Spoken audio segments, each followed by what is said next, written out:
Okay, people, we are live. We're back in town. We're doing our thing. We're in a small town called Chill Town. If you guys watch Big Brother, you know what I'm talking about. Anyways, I'm going to keep it moving. So, Sonny TV Arsenal, nice to meet you guys. Everyone's back. We're here. We're talking about all the stuff going on in football, talking about Arsenal, talking about everything. We're calling this the Football RoundUp show. I got Simon here with me. Simon, Lester, say what up to the people. Hi, everyone. Good evening. Yeah. I got Melvin here with me. Melvin, say what up to the people. Good evening, everybody. Yeah, and then I got Sam Greenwood. Say what up to the people, Sam. Good evening, everyone. Nice to see you. Okay, so let's get into it. We got a lot on our plate today. Just to talk about a few of the things that we're going to have on our plate. We're going to be talking about Aubameyang, possible transfer, possible leaving the club. Lacazette, possible swap deal, leaving the club to Atletico Madrid, and possible Lamar or Pate coming in. We're going to be talking about Hector Bellerin being captain. And how he's been throughout this whole process, being the leader of the club and like representing the club in a good way. I see you guys in the comment section. Nice to see everyone is here. What else do we got? We're going to be talking about football. Should it return? Spurs and Liverpool U-turning their furlough situation, and plenty more to talk about. So let's get it going. First topic, guys. Hector Bellerin. It goes to show you that Aubameyang was only captain by name. And the real captain of the club this year, to me, seems like it's Bellerin. Taking hold of this whole situation. People calling him across the clubs. When you have guys like Troy Deeney saying Bellerin's a guy he reached out for when it was captains. When you got Jordan Henderson, the guy that he reached out to when it came to Arsenal was Hector Bellerin. And Hector Bellerin's the guy who released the statement for the club. And to me, it just goes to show me that this guy is a future captain.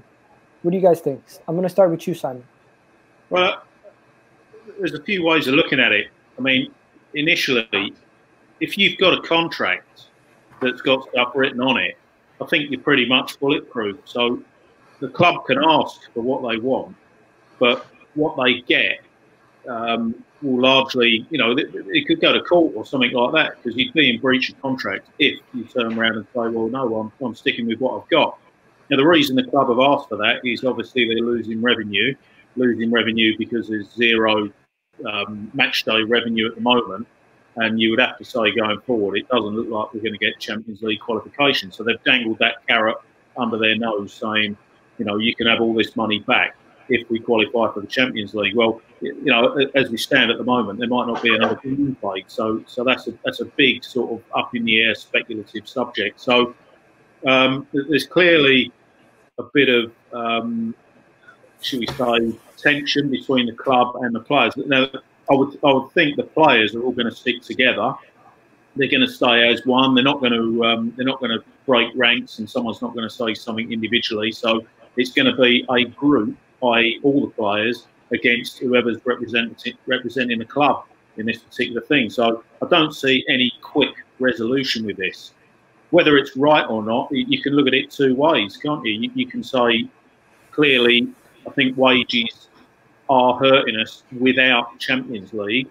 So that's one subject. But then a lot of those contracts have been given out when we didn't have Champions League anyway. So nothing has actually changed. So I think this is going to run for some time, I think. I don't see a quick solution to this problem. Yeah, and what about the whole thing about Bellerin being the leader of the club, basically taking this whole issue on himself? Because that's the premise of this whole beginning part. Bellerin basically being the real captain of the club, and Aubameyang and these other guys kind of taking a back seat to Bellerin, reaching out to the rest of the captains. Yeah, you don't know. I mean, he might be a stronger voice in the dressing room. We don't know that. I mean, he's not played an awful lot, but obviously he's been at the club now longer than the majority of regulars that are playing in the team. So he may be self-appointed, or of course the players might have said, "We want you to represent us." So once again, that's something we don't know. But as I say, it's a group against the club at the moment. So that's the way I view it. He's being a spokesperson, but he's only representing that body of people. So I'm not too sure it matters who that would be. But clearly his name has come out on the top of the pile at the moment. Yeah. Okay. Melvin, what do you think about the whole situation and how Bellerin's been basically the forefront of it for the club captain almost? And do you think what do you think is going to go? What do you think is going on right now? And just a recap of similar things that Simon was talking about. Well, going back first of all, start with Bellerin. he might get self-appointed captain. No, I'm not sure that he, in normal circumstances, would be there next season. I don't think he's as good as perhaps he could be, and that's not taking anything away from him. I think he's lost a bit of confidence, and I think that his speed has gone since that kind of horrific injuries. So to make him the voice of Arsenal for some reason, I don't quite understand that. Having said that, it used to be Walcott, didn't it? Every time we got into to talk about the club, it was Walcott that got out front. So I don't read too much into that, whether he's going to be our captain next year or even if he's going to be there next year. It's a very difficult situation for these players now, because in some respects they've got a moral gun put to their head, which I think is wrong. Whatever they want to do, they should do. No one should be not blackmailed, but under pressure for giving part of their wages not only away, but where they've got to give it. I think contracts have been signed, got to see that through. And if the players choose to do whatever they want, they should. It's very difficult. It's precedent you're setting to tell someone that earns X, you're going to earn a half of X. I'm not saying they can't afford it. I mean, obviously they can, big time. You know, big time. But I think you're setting something up that in future will be, all of a sudden, there'll be new contracts set up. But to put this in the contract, in case of any other thing, I definitely must get this money. And also, well, I won't go into it more. Perhaps I think some of the boys are going to talk about this later in the week. But that's my view on that. So that's where I am. Okay. Sam? Hector Bellerin as being the, should we say, the default leader. The default working captain at the moment. I mean, he's always been that type of guy, hasn't he? He's very vocal. He's always the guy you see, you know, in all the videos behind the scenes, all the, you know, the training ground videos, and he seems to be one of the guys who's always there with the camera talking. Yeah. And also, I think if I might be wrong now, I haven't looked at this, but I think isn't he basically the player who's been at the club the longest now? I mean, in our squad. I mean, he came in as what, 15 or something like that. Yeah, I think he is one of the most longest-lasting players in the at the moment in our current squad. It's him and the backup goalkeeper, realistically. Yeah, because I mean, we lost all the otd guys. I mean, we moved them on, all the other guys of that core we had, you know, of the English kids. But yes, I mean, he's basically our longest, possibly our longest serving current squad member, and he's a very vocal guy. He seems to have that in him. He likes to talk. He likes to put his thoughts across. So I can see him doing that. I can see him sort of taking charge and the players letting him do that. But when it comes to on the pitch, I don't think, you know, he's not delivering on the pitch. That's for sure. So, you know, off the pitch, he seems to be doing his bit off the pitch. Then I think, you know, he's sort of stepping up there at the moment. But yeah, it is a strange situation when you've got a club captain who's not, you know, actually doing the captain's role and all this. But I mean, our captain situation has been a mess for how many years? I mean, it just seems like they just pick a random captain out of a hat. You know, oh, you'll be captain this week, and they let Walcott be captain for his testimonial. And I mean, it's been a mess, this captain situation. We never seem to really understand what a captain's role is. Yeah. And I can see why it's Bellerin. But it's a bit of a mess, isn't it, really? But you know, the thing is about all captains, they always end up getting sold. And now they're talking about Hector Bellerin being on the chopping block and being possibly one of our only assets that we could possibly sell. So moving on to the next point, just before, Melvin, you start, what do you guys think about this whole premise of selling Hector Bellerin to raise funds, having to replace him and buy a new right back, and still having leftover money to put into other positions? I think that... if we're going to, there's got to be, it's like a roundabout here, isn't it? It's going to be a very strange roundabout that's going around quicker than it did before.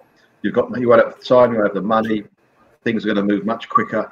I think that if we do sell him, we've got to really have a right back basically there, nearly signed. The ink's just about to dry, because we can't afford to go into another season without a right back. I don't know what the new guy is from Southampton. I can't remember him playing for Southampton. He might be the greatest thing this side of the Mississippi, but again, I cannot recall him. He might be good. So I'm playing slightly unfair, but we can't afford that to happen. I think that if you went to a team, perhaps, you know, we might say, well, the right back we got is okay, and we put that money towards the midfielder that we need. So it's a funny situation, really. It's going to be a very strange window. This very, very strange, and you know, I hope it comes to our advantage. I said a couple of weeks ago, is it to our advantage if everyone's value comes down, or is it to our disadvantage? I mean, we've got so much to sell. Perhaps it's to our disadvantage. I don't really know, but Definitely. we shall see. Honestly, it could be a disadvantage or advantage, but it all depends. I'm just going to get to you, Sam, before I get to Simon. What did you want to think of? What do you think about Bellerin being possibly our captain right now, one of our captains, and then possibly being sold with the rest of the captains, Lacazette and Aubameyang? Well, I mean, when you look at his on-field performances the last couple of seasons, I don't really see how we can justify keeping him if we can get some decent money out of the deal. I mean, he hasn't really performed up to the level we expect. I think he's lost some of his pace. The injuries, I think, have taken their toll. He's just very, very up and down in his performance, isn't he? And yeah, I just don't think he's good enough to be at that level that we want to be now going forward. Okay. I think it's time. I think if we can cut our losses with him now, I mean, it's a tragic situation because the kid's been here for so long, and I mean, he seems to be a good kid and all that. But you know, if he's not putting in what he should be putting in on the pitch, that's what it all boils down to, doesn't it? It's what he does on the pitch that counts. And if we can get some decent money out of it, then that's what we have to do, because we are going to be in a situation now going forwards where we need all the money we can get. Definitely. Okay, Simon, what do you think about Bellerin being sold and basically being one of our only right backs that we have? Because don't forget, the guy that we got from Southampton is only on loan, and that loan ends at the end of the season.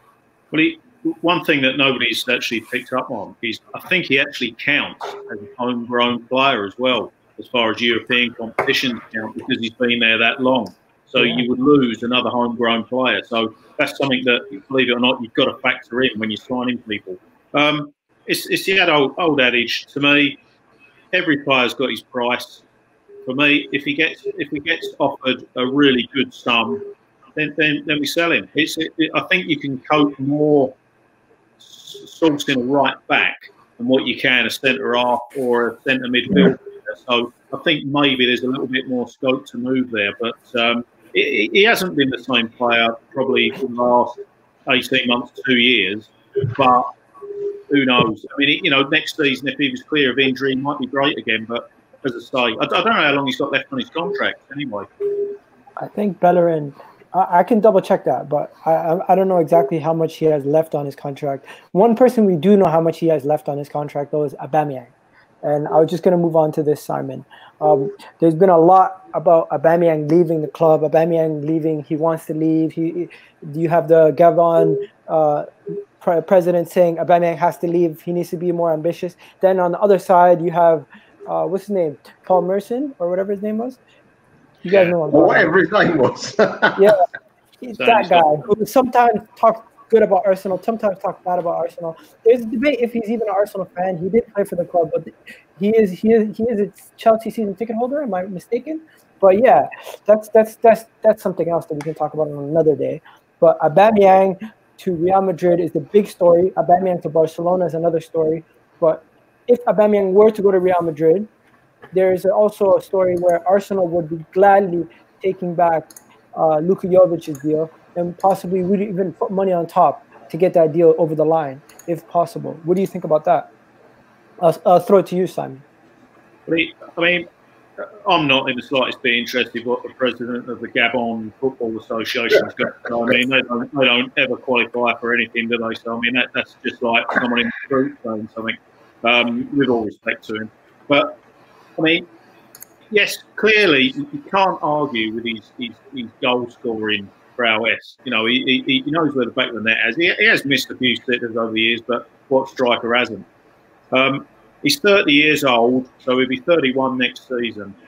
He's obviously at the crossroads. He either re-signs for Arsenal and that's his last contract, or he has another move somewhere bigger, for a bigger deal, and that's his last contract. So it's obviously important for him.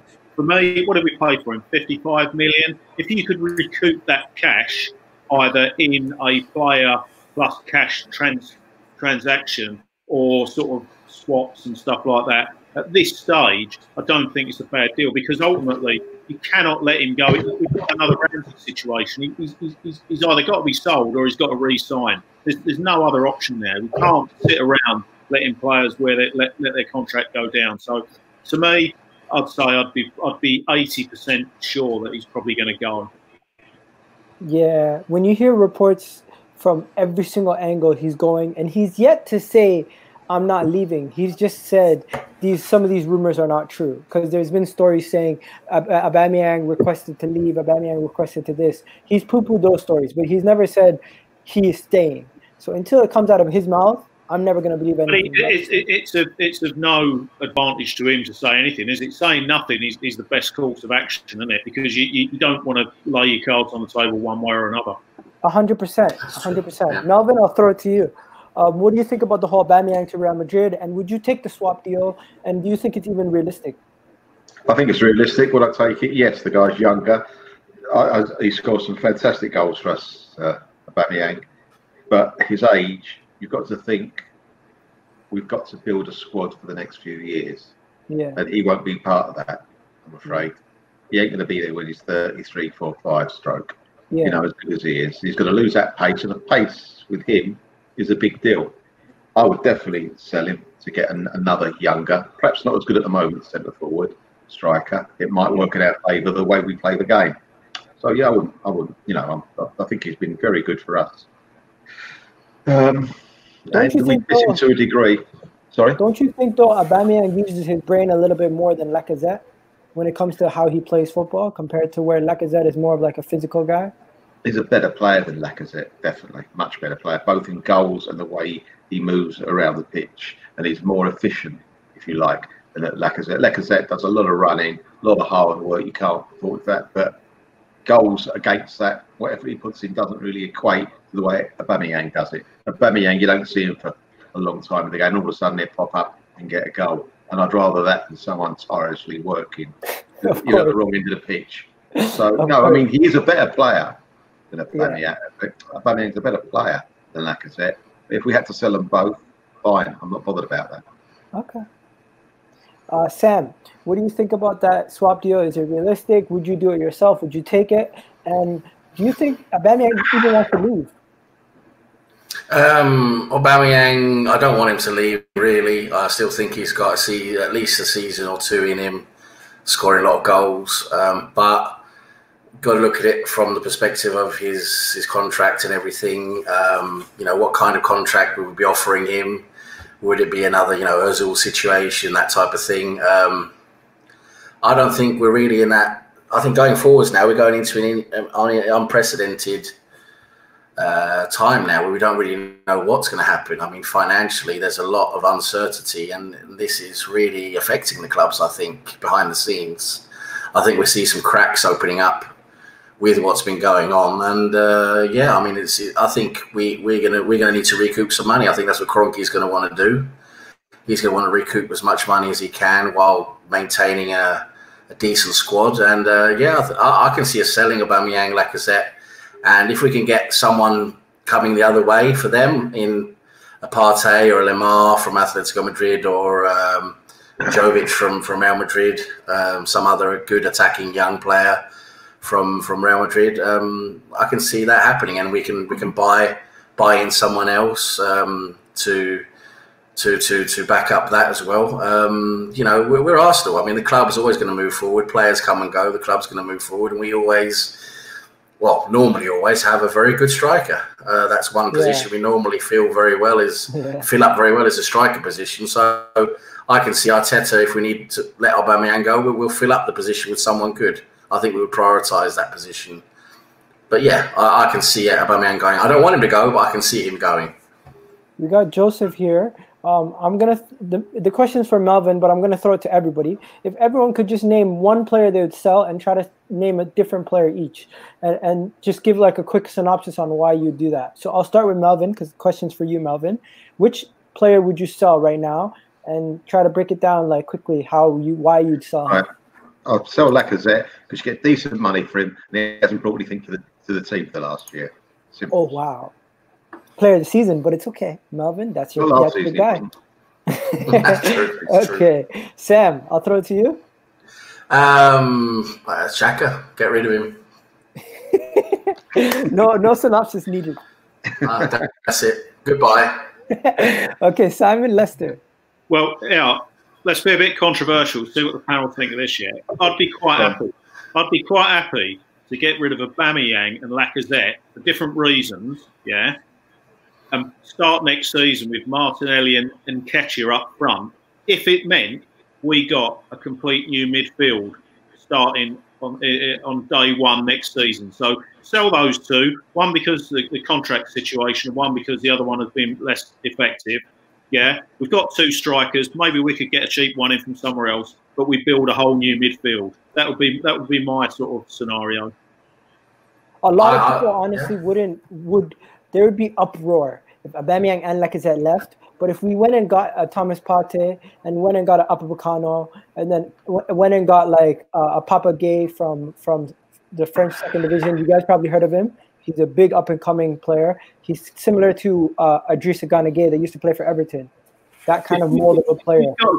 If you've got a good enough midfield, you're going to create umpteen chances for strikers. And if you've got those up front, they're going to put some away, aren't they? So, to me, we just don't create enough chances in games. The statistics back that up this season. 100%. And I'm looking at yeah, sorry, go ahead. And I'm thinking Saka might get into that left wing spot if he might get promoted into that left wing spot, depending on if Tierney can stay healthy. We might be able to play Pepe at centre forward. Who knows? Look at Henry when he turned up at Arsenal. He was a wide player, turned him into centre forward. But anyway, it's very speculative, and I shouldn't think it would be too popular. But that would be my punt. Okay, Sam. I think. Yeah, just to follow up on what Simon said. I mean, personally, for me, I think that would be worth doing. I think many fans would really hate it because they want that marquee, name up front. They want someone known up front. That's always the way it's going to be. But for me, I think I would definitely give Martinelli a chance up front as in a central role. I'd like to see Nketiah give him more of a chance as well. And yeah, to put that money into midfield, into especially a defensive position and a creative position where we're really lacking. I mean, you look at all the best teams throughout Europe and all the best performing teams, that they've got production from midfield. You've got midfielders who regularly score goals and create chances. And, that's what we've really been lacking the last couple of seasons. And Just to quickly answer Joseph Connor Golden's question there, I would get rid of Torreira and Xhaka, and I would definitely like to see Partey and Guendouzi in midfield. I think Guendouzi is just going to get better and better. I know he's a bit controversial, but I can see so much promise in that kid, and someone really good defensive next to him. I think would really, really help our midfield. Torreira is not the guy; he's too small. He's not strong enough, and yeah, that's that. Yeah, we have to trust in our academy, guys. Because look at some of the best surprise teams over the past couple of years. They've trusted in their academy, such as look at Atlanta from Syria. They've trusted in their academy, and their academy has produced some amazing players for them, and they've been able to sell on those players. For us, the last couple of years, we haven't been able to sell on our players for good money. The last player we sold on for good money was Auba, which was an academy player, and Oxlade-Chamberlain. It just goes to show you the rest of the players that we've sold off, we haven't sold off for a profit. Only guys that we sold off for profit were guys that we bought in when they were young, or we've developed ourselves. But yeah, I'm gonna move on, guys, from the Aubameyang topic, and we're gonna get into the other topic. Melvin, you said Lacazette. Lacazette. Let me tell you guys something. Listen to this. There was a report from I don't know if you guys know him, GM Balaguer. GM Balaguer, he was talking about how Arsenal's Lacazette to Atletico Madrid is not possible because Atletico Madrid currently do not have the funds to sanction such deal. But if Arsenal were willing to do a swap deal or a swap deal plus cash for some player that Arsenal would be interested in the squad, then the deal would be on. So which now has created the rumor that everyone is talking about, and it is Lacazette swap deal for Lamar plus 50 million for Thomas Partey, or a separate complete deal, Lacazette for Lamar swap deal where Arsenal would get Lamar, a much younger player. Lacazette would leave, which hasn't really been firing much lately. And on the other thing, we could still purchase Thomas Partey, but we just have to come up with funds for it. What do you think about that? I'm going to throw it to you, Simon. Oh, where'd he go? He didn't ask me a question. Yeah, I was going on for too long, guys. That just goes to show you. Hey, guys, in the comments, let us know. Would you do the swap deal with Lacazette for Thomas Partey or Lacazette for Lamar if you had to pick one of them? And what do you think about the deal? Is it possible? And do you think it could even happen? Anyways, I'm going to throw it to you, Sam.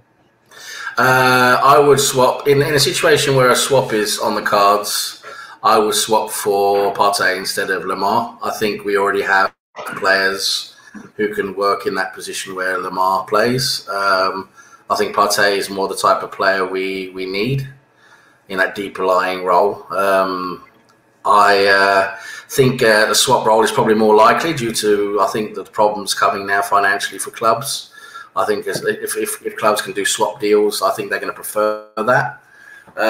So I can see something like that happening, definitely. Okay. Melvin? Right, a couple of things. This guy Lamar, 2 or 3 seasons ago, we were prepared to spend 60 million on him or 70, whatever it was, some silly bid we made for him. Yeah. Since then, he's been to 2 clubs and failed.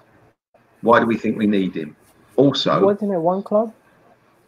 Didn't he transfer to? I forget. Wasn't it Barcelona first, or? No. You're talking about the one that went to Russia. That was Malcolm. I thought we said 2. Anyway, irrespective, the last 2 or 3 years since we made the bid for him, he's done nothing. Right? He's done nothing. Also, what type of player is he? He's not a striker as such, is he? He's like a winger stroke midfield player, isn't he? You know, I would compare him to like a Coleman, Kingsley Coleman, like a winger. Right, a winger. Well, we got wide people, so I wouldn't swap Lacazette for a winger. That's number 1.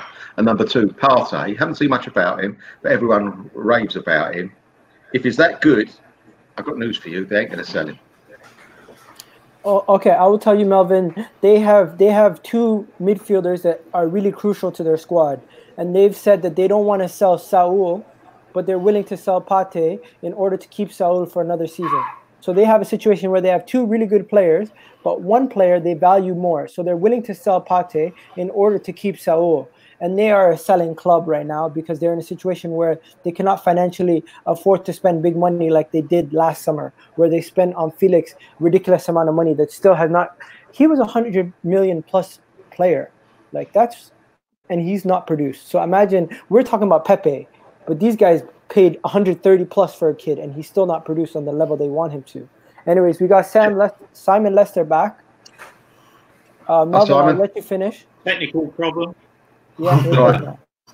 No, just to say, well, if they are prepared to sell him, then a swap like that would be fantastic for us. But things don't normally happen for us like that. But I would definitely be up for it. And while Simon's come back, I didn't get a chance. I'll just say that what he said about selling Aubameyang and Lacazette to reinforce a whole new midfield is so important, because you guys have said, yeah, we haven't got any midfielders to run past the forwards to score goals. Our midfielders don't score many goals now. But think about the protection we need as well. We need so much protection. And I think, you buy a good midfield, you spend all your money on that necessarily, and it will get rid of 2 problems, attacking-wise and defensive-wise. I'll definitely go for that. Yeah. Just before we continue, Thomas Partey would be about 60 to 70 million at least. Let me explain to you why he would not be 60 to 7 million. The market has changed. prices have gone down. Everyone's price has gone down. Coutinho was 130 million last 2 summers ago. Now he was worth 80 million. Everybody's price is going down because this whole coronavirus. Clubs that are desperate to sell players will sell them at whatever price that they can get. Doesn't matter if the player was going for 30 million last week. Now to coronavirus, he could be down to 25. So just going to show you that shit has changed. Anyways, I'm gonna go with you, Simon. We were talking about Lacazette and should we sell him? And if we did do a swap deal, would it benefit the club to do a swap deal for Lamar, or maybe even try to do a swap deal for Thomas Partey? Well, Partey would be ideal. If you could get a 1-for-1 there, that would solve a huge problem as far as I'm concerned. Solve a huge problem as far as I'm concerned. Lamar, I don't know. He's been a bit of a flop, hasn't he? So whether or not that would I'll have to come out again. I'll have to come out again. All right. Okay. Sam. Yeah, I've already said the whole situation with the swap deal. Do you think it's realistic? Do you think we could actually get a deal across the line? I already said I would prefer Partey over Lamar, and I think it's more realistic now with the swap deal because financially, I think clubs are going to be looking at saving money where they can. So a swap deal plus a little bit of money, I think that would be good for Arsenal from their perspective. So yeah, I mean I can see that happening, and Lacazette hasn't produced for a long time. He's just not doing what we've got to stop. I think a big problem many Arsenal fans have. We've got this huge urge to hanker on to nostalgia. I mean, we're always looking back at the past. Ian Wright and Bergkamp and Henry and the glory days. I mean, yes, we have that fantastic history, but that's behind us. We've got to look at what we have now. All we have now is bang average, really, apart from 2 or 3 players. That's what we got, and we have to do better, and that's what we have to improve on. Yeah, but you know what? If I show you some of the stuff that's on the internet about targets for Arsenal, you're just gonna get it's gonna do your head in. Like, first thing I see when I look at this right here. It just gets me angry. Can you guys see where my mouse is moving? No. Wouldn't. Oh man, Chris Wood. They're talking about Wood. They're talking about Wood from Burnley. They're talking about Wood from Burnley coming to Arsenal. Are you kidding me? Like, they're saying sell Lacazette to Atletico Madrid, bring in Wood, and use the rest of the funds to basically reinvest into the club. Like, to me, that is right there. We're downgrading from Lacazette to Wood. Is that a big downgrade? What do you guys think? If I can talk, I think it's a lot of rubbish, that story. Yeah. Well, I think there's more chance that all these players that are going to be bought and sold are going to go on eBay. That's a much of a chance I reckon that's going to happen. The whole market's going to go on eBay. Make it easier for every club. Here's a question. Why do people get so protective of Torreira? And why is it that Arsenal fans don't think that we can get a better player in that position than Torreira? And if you're offered 35 million, that would be the best deal we could have in the summer. Yeah. I'd drive him there myself. And, he seems really popular, but to me, he's just a bang average midfield player. He's not Premiership hardened, I don't think. The game is too quick for him. He's good at international level, but the game is so much slower. In the Premier League, he's been found out. And I don't see why people wouldn't say, let's move him on. You know why, Simon? I reckon we've had so much dross in midfield the past 3 years. Yeah. Players that can't tackle, players that don't run back, players that got no positional sense. But when he shows that, he looks good. But to take it to the next level, he hasn't got the physicality to do a covering job. And he gets pushed all over the place. And sometimes it's unlucky. They target him and they know how to hurt him. Yeah, especially in the big game. The top midfielders and strikers just walks past him. He's too small. Yeah. He's not got the physical presence in the big games. And that's what you want. Yeah. Yeah, they're saying here it is the Sun, but they're reporting that I'll show you guys this report here. They're saying that 35 million for Lucas Torreira. Like, AC Milan is willing to pay 35 million for Lucas Torreira. So that just goes to show you that Gazidis probably doesn't know what he's doing. But anyone who's willing to pay 35 million for Gazidis will do it because that guy's clueless. He'll do it. No. He'd give 70. Gazidis, ask him for 70. Ask for 100. Oh yeah, you might get more chance getting 170. I'd definitely do that. They're saying 35 million for Lucas Torreira in the summer. To me, that's ridiculous. Like anyone who's willing to pay 35 million for Lucas Torreira, yes, he's young and he can still have time to grow. But have you seen the best of Torreira? Have you seen the best of Torreira? And it's a slower league, so it would probably suit him better. I reckon so. Yeah. When you saw him in the World Cup, I agree. When you saw him in the World Cup, he did look good. He had big players around him, and he was the only player that he could do what he wanted to do. In our midfield, he's the only player, basically. So he can't do it by himself. He's not good enough. There might be players that are, but he's definitely not. No, it's true. Yeah. I was gonna move on, guys. Just before we wrap up this, is there any other players that you guys would want transferred out of the club and that you've heard might actually happen that we haven't mentioned besides Lucas Torreira, Bellerin, Aubameyang? Can we just take Mustafi to the nearest National Express stop and just get rid of him? Just put him on the first bus to Burnley or something. Just get rid of him, and that's it. That's it. We don't have to worry about him anymore. In all fairness, Sam. Read that Roma wanted to loan Mkhitaryan for another year. Well, that's no advantage to us because the longer he's on loan, the less his value goes down in the long run. So he's got to be a player that we've got to look to sell. And obviously El Neni as well. I think it's to do with his wages, isn't it? Because he's on like 200k a week or something like that, isn't he? Guys, Joe in the comments rates Torreira more than he does Partey. What? Joe's clueless. He's clueless, that Joe. We're looking at his I like you, but comments. Come on, man. And what else do we got? I'd rather. Okay, yeah, this makes sense. He'd rather have like he'd rather pay for a superstar than get a bunch of decent players, right? But yeah, what do you guys? Before we move on, there's big topic in football right now. Everyone's talking about FFP. What's going on? Relaxing FFP. Even in the championship, they're now talking about they're going to relax FFP in the championship. They're going to relax FFP because of the shutdown. All the major news reports that are coming out are about this. Let me just show you. And one of the big things that have come out of this is that they're saying relaxing FFP will negatively affect the clubs that cannot actually spend big money.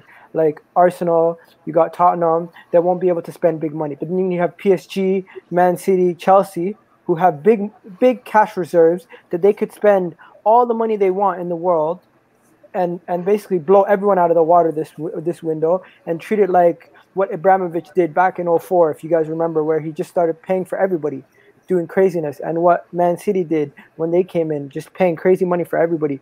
They're saying one club like Man City could go out and spend over 400 million on like 7 players, and they'd get away with it this week, this window, as long as they don't spend more than their net income for a year. So as long as they don't spend more than their net income in a year, which is like 600 million, they'll be allowed to spend that much money this window. How ridiculous is that? I just don't understand why they moved it this year. But no one's got any money. Why put the bar up? Don't understand that at all. Sorry, it's madness. I mean, I think Arsenal have got cash in the bank. Yeah, the difference with Man City and Chelsea is that they haven't needed cash in the bank. They just get a check from the owner. The thing that thwarts Arsenal with financial fair play is not so much buying the players, it's the salaries. We're right up to our limit on salaries. And that's what's hurt us more than actually purchasing players. So it's not the fact that we can't go out and spend 50, 60, 70 million pound on a player, but we can't afford to give him 250,000 pound a week because then we're over the limit on what we can pay. So that's what we've got to get. You know, this may have something to do with what we spoke about earlier with pay drops and stuff like that. But unless you get Champions League, that's not going to happen. Now, if these rules get relaxed, things might change slightly. But once again, that may well depend on how much the owner's willing to put in. And so far, he hasn't put anything in. But we shall see. I'm just thinking that maybe this relaxing the financial fair play rules is maybe something's been misunderstood there in all the commotion around it, because I'm thinking with the financial fair play rules, it's based on you can't spend more than what you're making, the revenue of the club, etc. Well, if the revenue's gone like it is now, then basically you're not really allowed to spend anything, are you? Really? I mean, the spending's going to go right down. So I think they just want to relax the financial fair play just for this window, just so clubs can actually spend money because they're not getting anything in to spend it on apart from selling players. Yeah, but the main thing that they're talking about is that the market has shifted and now agents expect it to be a buyer's market in the transfer window, meaning that players' values will be at a better rate for clubs that want to purchase players. They can purchase them at a cheaper price than they would have depending on before. So say you wanted to buy 3 prospects. Before, those 3 prospects would be at a higher price due to the value of the transfer window. Yes. But now, even this report right here is the scariest of all. There's one report that's saying players' transfers could lose over $1 billion in value in this upcoming transfer window. Basically saying that the transfer window could be the equivalent to a transfer window that happened 6 years ago, maybe. That's how ridiculous this is. That's because it's all market value, isn't it? I mean, if clubs have spending, it's also down to spending power. If the clubs have no spending power all of a sudden, then of course the prices are going to go down, aren't they? It's supply and demand. If there's no money circulating around at the clubs that don't have, I mean, for most of the clubs, they won't have money. They've got more than enough problems just making ends meet with all the wage bill and everything. Then they're not going to be able to spend 80 million on a player anymore. They're going to have to try and spend as little as possible. That's just the way the market's going to work now. Yeah, I don't think that's a bad thing. I don't actually think that's a bad thing. No, it's not a bad thing. I think it's a very good thing. A bit of reality sets in. I think that's very good. But as a separate issue to that, what happens if Man City win their court case against UEFA for breaching these rules? I mean, that could throw everything open then. Because if they win, then it basically means that UEFA have been restricting clubs from spending. So it could say, well, you can basically spend what you want now. Honestly, I heard it could get so toxic that a team like Real Madrid could go, if they somehow come up with the funds, they could go and raid all the top academies in the world and just get all their youth players for peanuts, basically. Because think about it, youth players don't go for much. If you go and scoop up all these youth academy players from all the different leagues, all the different competitors, then you'll have such a strong academy and everyone else's academy will get weaker, and that will just set you up for the future. And that's what Man City was planning to do. They were planning to basically raid all these youth academies and get all these 19-year-old, 17-year-old, 18-year-old players, so their squad is set for like the next 20 years. That is the real danger. Not buying 10 superstars. We're not worrying about Man City becoming a Galactico. They're worrying about Man City basically going out and raiding every top club's academies. How would it be good for the next 20 years? They buy a 19-year-old. How's that going to work? They're not going and buying. They're not going to go buy a bunch of future like 16-year-olds. What they're doing is they're going to buy 10 Martinellis. You get what I'm saying? Just like that. Just like that. They're trying to go and spend ridiculous money and bring in like 10 young players that are touted as the best players in each like league. So, for example, right now, who's the best academy player at Arsenal right now? Saka, right? They'll go to Arsenal. They'll be like, here's 25 million for Saka. Then next player in the next league, they go to Italy, they grab the next young player. They go to another league, they grab the next young player. That's what people are worried about. The youth players don't get paid that much, and their transfers aren't that high. So if you scoop up all the best youth players, you're setting your club up for the future way more than anyone else is. And that's what people are really worried about. They're not worried about a Galactico situation, because Galacticos even can lose. I don't know if that will work. I really don't. You think that will work? Really? Well, I think that's what the big clubs are doing anyway. I mean, they've got huge youth scout networks where they're always going for the best talents everywhere. I know we've been very good at raiding, Spain and Germany and other places for their young talent. I mean, I think all the big clubs do that anyway, and then the clubs have to get compensated. There's set amounts they have to be compensated up below a certain age. If they're above a certain age, then they get more like a market value. I just think that's something that's been going on anyway. But Yeah, I mean, it's gonna be like I said. This is an unprecedented time we're going into now. I think what we're going to see this summer. I think it's going to be very different. Things are going to be very, very different from what we're used to.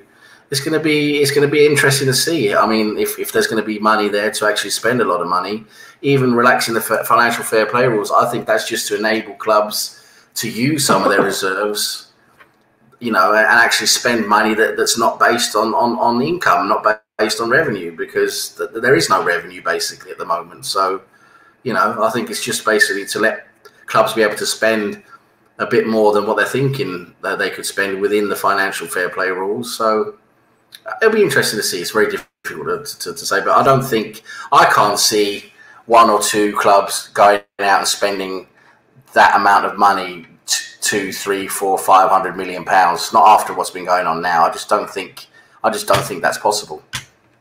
Especially not players that aren't going to be in the first team straight away. Yeah. I don't think that happened. Hey, the price of Declan Rice might fall from 80 million to now 50. Stuff like that will help Chelsea, you know what I mean? But it won't necessarily help Arsenal. He was 80 million. Yeah, that's what they were touting before the window, before this situation. Right. I think you're right. He played for England. Yeah, that's it. He played for England. That's it. Yeah, sorry, I forgot about that. Yeah, exactly. Yeah. Sorry about that. Okay, Simon, do you think? What do you think about this whole situation with the transfers? Like, do you think it will get better for Arsenal or worse? In the overall picture, if transfer fees came down, I think everybody would benefit and it would be more competitive. I think if Arsenal don't get Champions League football next season, which I'd be 99% sure that they're not going to get, I think it will be a relatively quiet transfer window with regard to spending the club's cash.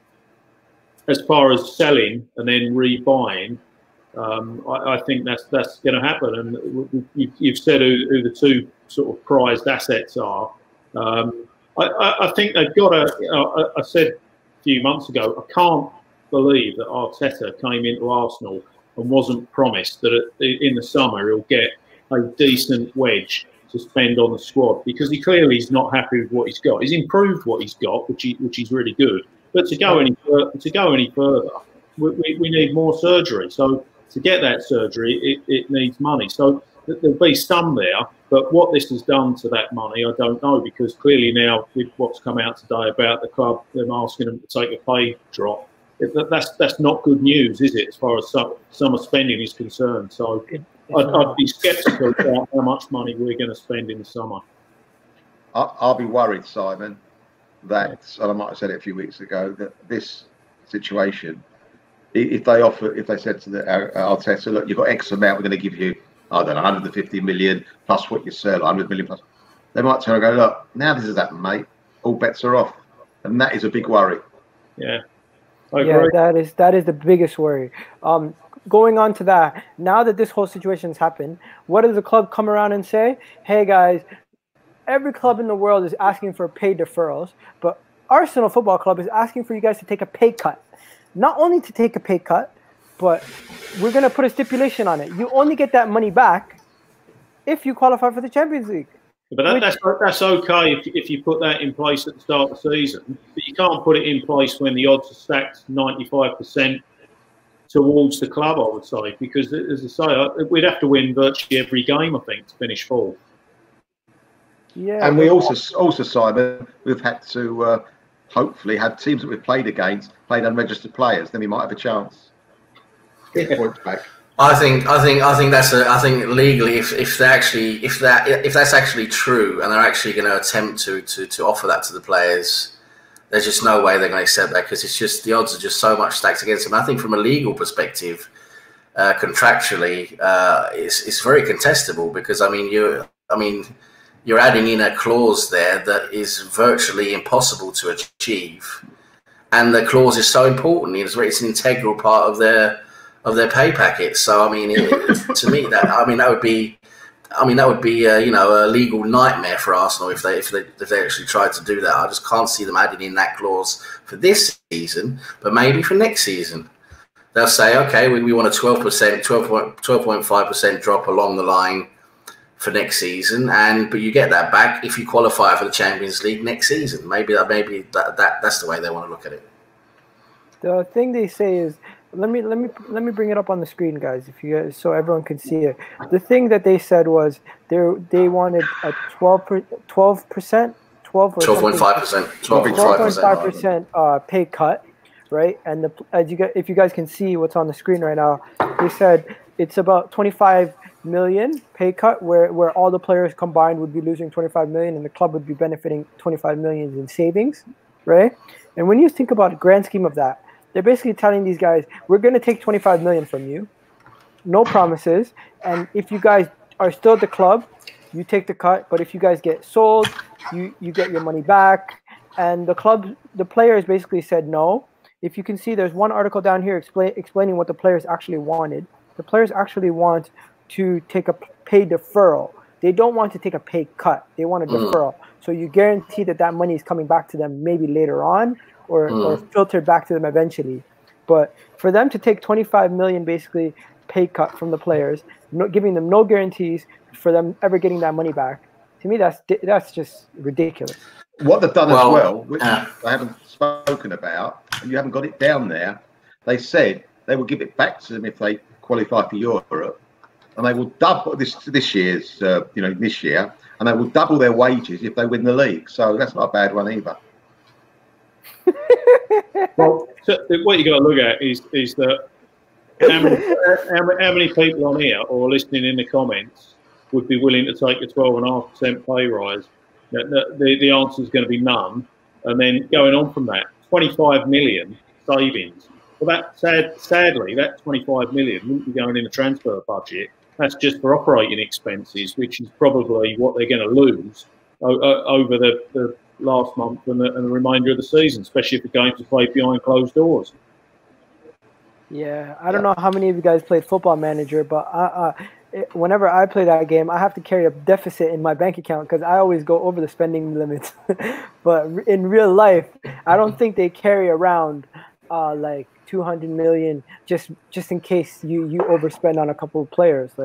So when it comes down to it, every club is being affected. If you guys look at Barcelona, if you look at Juventus, if you look at the top clubs in the world, their players are having to take pay cuts, but none of them are being told, we'll give you that money back if you qualify for something.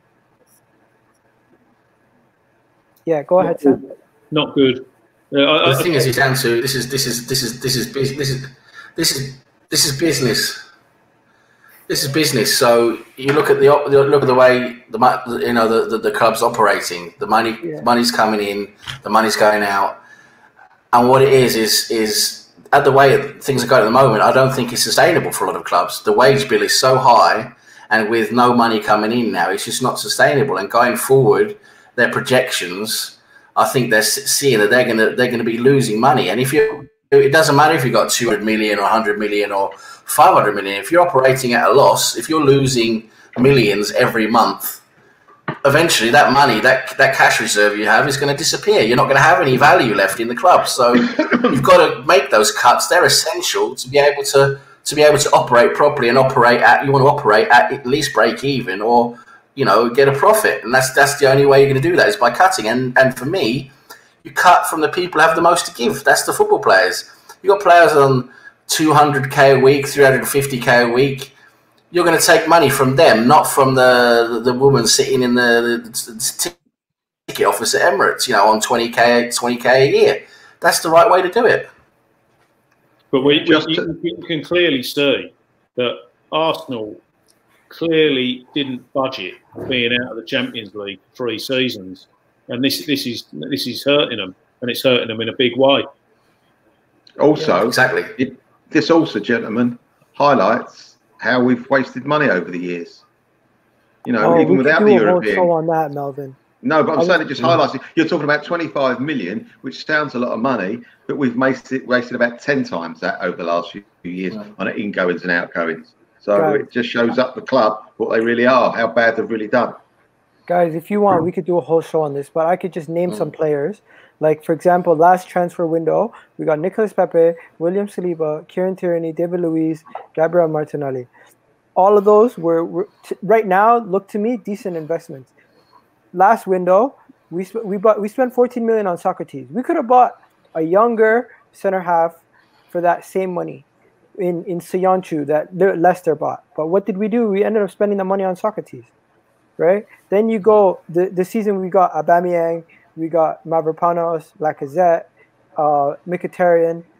Honestly, we could have just sold Sanchez. We wouldn't have had to deal with Mkhitaryan's contract right now. And Man City would have Sanchez, and he'd have a better situation for himself. Okay, let me not remind you guys of what happened the year before that with Xhaka, Mustafi, Lucas Perez, the Asian gentleman, I forget his name, Timokis Ayansu, and then Rob Holding was the best deal for 2 million. He never played a game for us. Then you got what was his name? Tim? I forget. I can't read, bro. I'm sorry. What position was he? He was a forward. I couldn't even read his name. I forget. Don't remember him. Takamus. What is it? Somebody knows in the comments. Please tell us. Then you got no one. Sorry. Now, I mean, Sanchez was. I mean, I don't know how much he was worth in his prime, but how on earth did we end up getting nothing for him?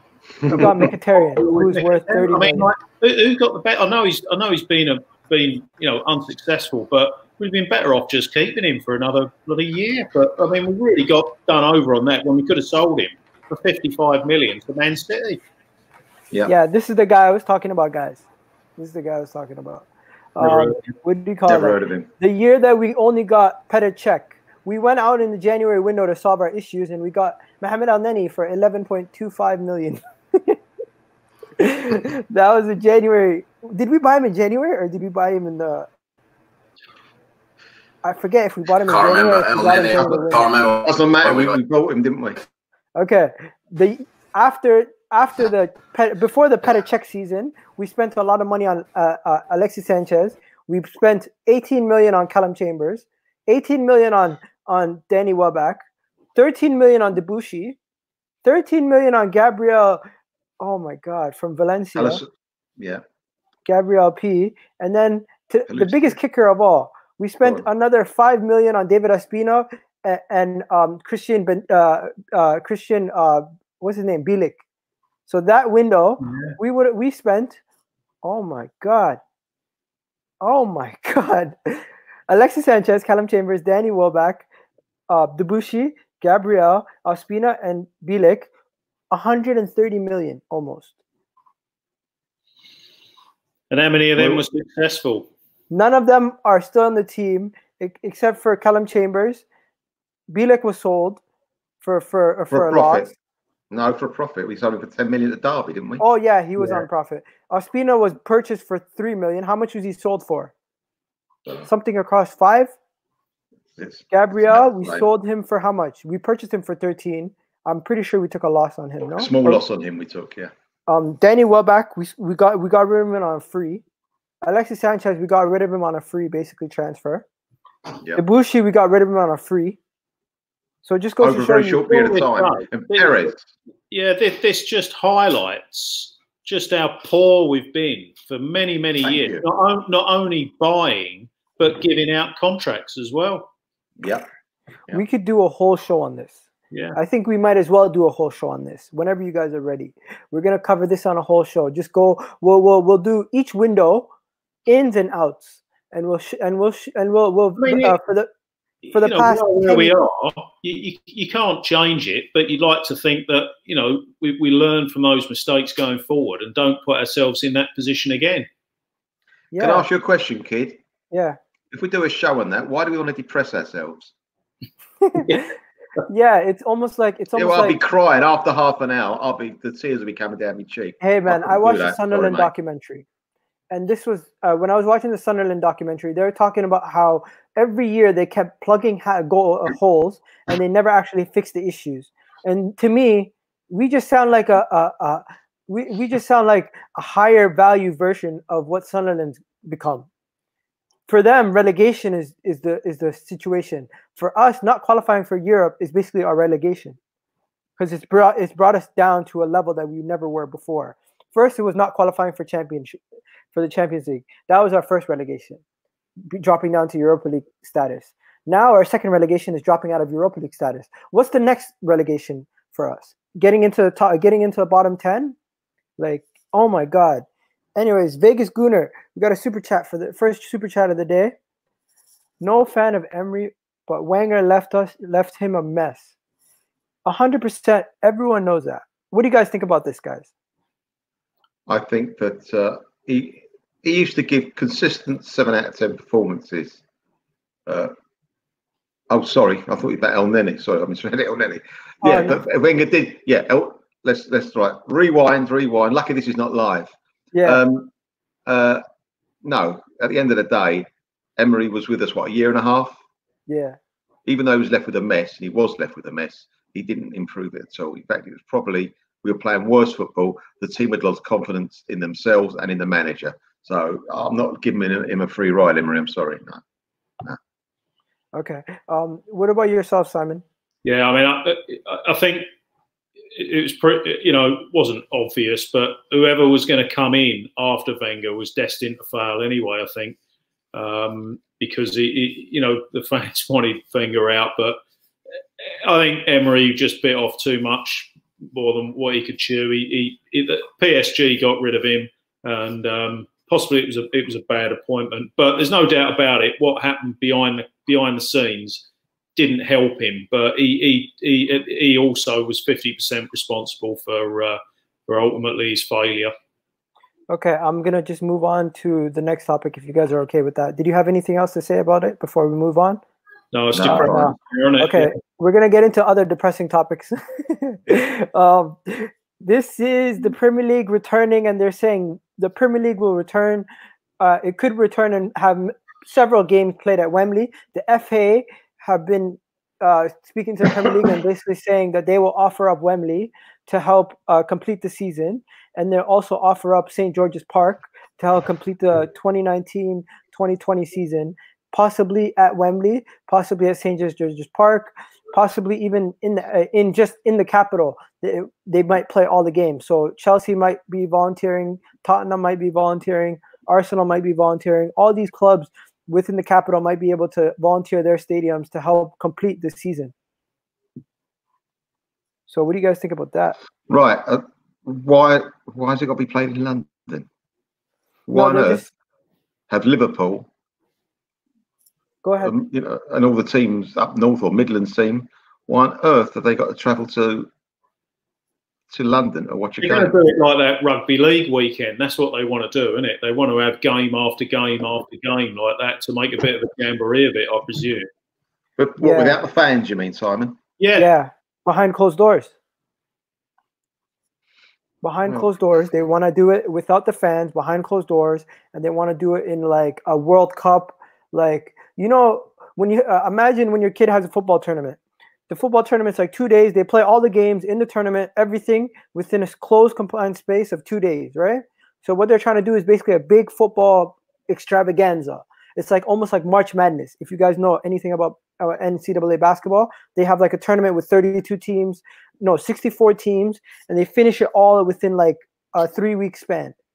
How many games are we talking about? We've all got 9 games each to go. They're talking about 80-something games or 70-something games in a span of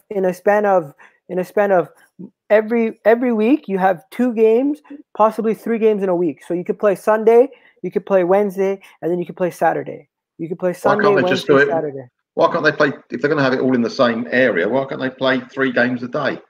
3 different matches a day, not the same players, obviously.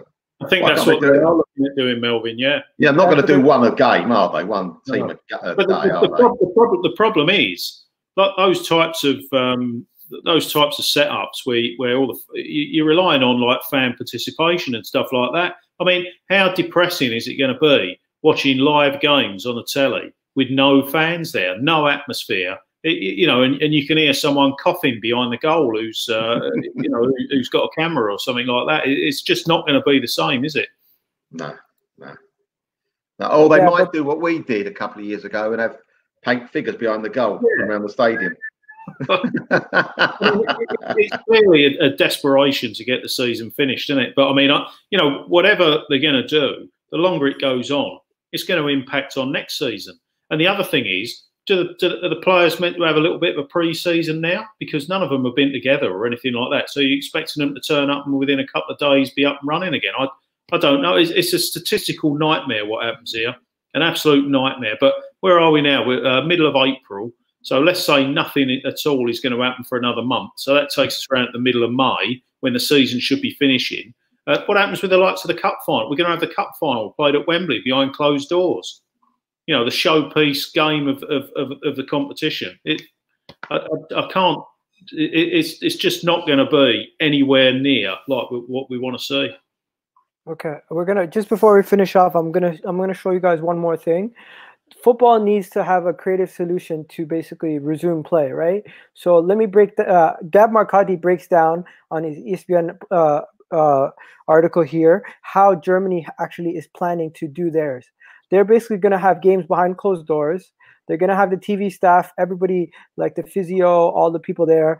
Germany have like the most doctors and physicians to basically manage this whole coronavirus situation per capita in anywhere in the world. And they're basically going to try to do everything behind closed doors. And they're going to try to have their game starting maybe even as soon as next month. And it sounds ridiculous to think about. But that's currently what their plan is. They have a very ambitious plan in Germany to get the Bundesliga get back and up and running as soon as May. And for the games to be up back and running as soon as May is very ambitious in my opinion. But they're thinking they're going to have about 200 to 600 fans in the stadium sitting seven seats apart from each other. Yeah, but what about going in the stadium? I have no idea how they're going to do it. But what Gab Marcotti is basically saying, they're going to have fans showing up regardless outside the stadium if things are going on. And last thing they want is for it to become chaotic. So they're going to try to limit it and possibly try to bring in fans once they can get the okay. But in the meanwhile, they're going to go ahead without fans. Once they get the okay from the government, they will try. But one thing that they have said is that there's two people involved in this that they still haven't spoken to. They've spoken to the league, but they haven't spoken to the government and they haven't spoken to the virus because no one knows what the government or the virus are going to do. I'll be honest, I would think that football leagues in most countries, certainly in Europe, restarting football leagues is one of the bottom things on their priority at the moment. Yeah, I agree. You know, we're talking about broken economies here and stuff like that, industries and things like that. So I can't believe that the government have even debated football or even spoke about it. So to me, I just think it's pie in the sky. You know, they're talking about if we do come out of this lockdown, it's going to be a staggered thing anyway. Well, football won't be anywhere near the top. That's for sure. That will be right down the bottom because it'd be classified as leisure, wouldn't it? Yeah, and the whole thing about fitness that this gentleman was talking about, that is a big issue because today I was listening to a player that plays for, I think he plays in the championship, and he was talking about how they just gave him a bunch of medical bands and everything, and he's like, the difference between training with the medical bands and just training on my own in my house, until I got the equipment that they gave me with the medical bands and stuff, I wasn't working out some of these muscles that I would be working out if I was playing. So imagine when it gets to time to play, if you told me in 2 weeks we're starting playing football, I wouldn't be able to complete 90 minutes in 2 weeks. The guy in the comments there as well that said, is it fair that someone that was injured is that? Well, the answer is going to be yes, isn't it? If he's fit to play when it resumes, then he'll play, won't he? I mean, that can work in your favour for some clubs and not for others. But you look at, I mean, we mentioned Torreira. He'll be fit probably by the time if we restart. So there's another player that we got available. Yeah, but what about guys like Son who went back to their home country? How are they going to get into the country? And also, what about guys who've been injured like Harry Kane? He's going to come back. He's going to change the face of the top four race for Spurs. Well, you know, this is us just sitting here talking about it on a podcast, yeah? So you can imagine the complexities about restarting our league at so many different levels. But I don't think anything will be happening before the end of June at the very earliest. Premier League had a Zoom board meeting where everyone was taking place. Everyone was in this meeting. It was similar to like us right now, but with like 600 people in it, right? So these guys had to listen to the Premier League talking for about 60 minutes, like the fans here listen to us talking for about 100 minutes. What do you call it? So and imagine through all this, they couldn't even have a proper Skype call between each other. So how are they going to get anything done? Reports say that the people that were invited to the Skype call couldn't even hear what the people were talking about. They had to text each other to confirm what was going on in the Skype call. And the boards of directors, they didn't even present them with any papers or anything to prep them for the call. They kind of just had a call for 2 hours where people were not allowed to participate and they were just only to listen. So you have Pep Guardiola and you have all these guys just listening to these board of directors speak, and they're not even allowed to give their input. It just goes to show you how chaotic this is. I think Gunner Talk, whoever he is, he sometimes comes up with some good things, not often though. But I think that he's come up with a thing that, this is the one here, keep this up. They're going to give the impression they want to try everything. It doesn't mean they actually will. I think that's probably a fair comment. Yeah, definitely. Yeah. Anyways, as you just said, we're a bunch of guys in a podcast. These guys that are really supposed to deal with these things, they can't even organize a group chat within each other. So how are they going to get anything done? And if you guys really want football, I think Belarus is still playing their football with gloves and masks on, so you can watch that. And so we're going to be out of here. Guys, have anything to say before we're out? Yeah, I mean, I hope that we don't see I mean, Liverpool are going to win the league. They were going to win the league as we were plodding on, but we can all laugh about it. But you would hate to win the league playing in an empty stadium without being able to celebrate in front of your own fans, wouldn't you? If that was us, you'd be gutted winning the league like that, because it feels like it's over now. So to restart it under those circumstances, just to get the games played in, it's somewhat false, I think, and it will give a false perspective of what the season was. But here we are. No one expected this. Nobody could ever have predicted what was going to happen. So we don't. The answer is none of us know what's going to happen going forward with this season. Next season will start. Whether it starts on time is another matter. But ultimately, if they insist on finishing this season, it's going to have an impact on next season. Yeah. Okay. This gentleman makes a good point. He's saying the value of the clubs are actually falling. So that, as an outsider, that would apply to every club, honestly, if the value of clubs are falling because of this virus, because everything is being affected in the world. Correct. Anyways, Melvin. It all depends if the people who own the club are under pressure to sell the club. Our guy isn't under pressure. So that changes everything. Yeah. I'm afraid. Yeah. Hopefully he does sell the club. And hopefully whoever does buy the club pumps some money into the club, because the club definitely needs investment. If a club like Sunderland, who got double relegated, needs investment, imagine a club like us. We definitely need investment. Anyway. I've just seen it. I've just seen it outside the window. Flying pig. Just seen it. There we go. Oh, man. Melvin, good one. Okay, guys. Anyways, we're out. Nice chat with the boys. And hopefully things get better, and hopefully people stay safe. Don't forget to wash your hands. Don't forget to do everything you can. Stay indoors. And appreciate your loved ones, because you never know how long everyone's going to be here, right? Bloody hell, that's a bit depressing. But thanks, kid. Well done. See you, boys. Nice to keep everyone.